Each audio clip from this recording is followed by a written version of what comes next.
පුතා ජීවිතේ දිනන්න ඕන නම් ඔයා අහන්න ඕන ප්‍රශ්නේ මට මේක කරන්න පුළුවන්ද බැරිද කියන එක නෙමෙයි. අහන්න ඕන ප්‍රශ්නේ මම කොහොමද මේක කරන්න කියන එක.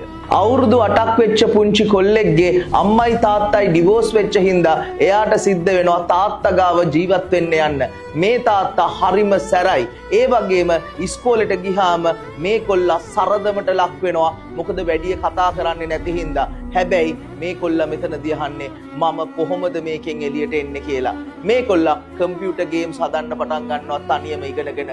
මෙහෙම හදන්න පටන් අරගෙන අවුරුදු 12 දී පළවෙනි කම්පියුටර් ගේම් එක හදලා $500කට විකුණනවා. ඊළඟට මෙයාට ප්‍රශ්නේ එනවා අවුරුදු 18 වෙනකන් එයාගේ රටේ හිටියොත් එයාට අනිවාර්ය හමුදා සේවයට යන්න ඕන.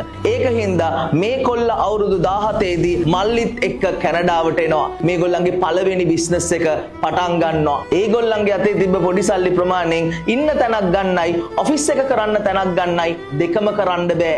ඒක හින්දා උදේට සේවකයොත් එක්ක ඔෆිස් එකේ වැඩ කරලා සේවකයෝ ගියාට පස්සේ ඒ ඔෆිස් එකේම රැට නිදාගෙන උදේට සේවකයෝ එන්න කලින් ළඟ තිබ්බ පොදු නාන කාමරයකින් නාගෙන ඇවිල්ලා ඉන්නවා සේවකයන්ටත් කලින්. අන්න ඒ විදිහට අනේක දුක් විඳලා හදන මේ බිස්නස් එක මේ කොල්ලා 1998 දී මිලියන 300කට විකුණනවා.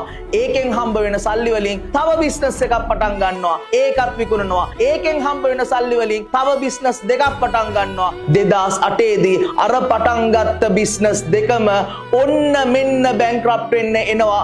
මේ කොල්ලට තියෙන්නේ දවස් කීපයකට ඇති වෙන්න සල්ලි විතරයි. හැබැයි මෙතනදිත් මේ කොල්ලා අහන්නේ මට මේක පුළුවන්ද කියලා නෙමෙයි මං කොහොමද මේක කරන්න කියලා. පුතා මේ අපි කතා කරන්නේ උඩ යාපු රොකට් ආපහු රීයුස් කරන්න හදපු එලොන් මස්ක් ගැන. අද වෙද්දි ලෝකේ ට්‍රිලියනපතියෙක් වෙච්ච එලොන් මස්ක් ගැන.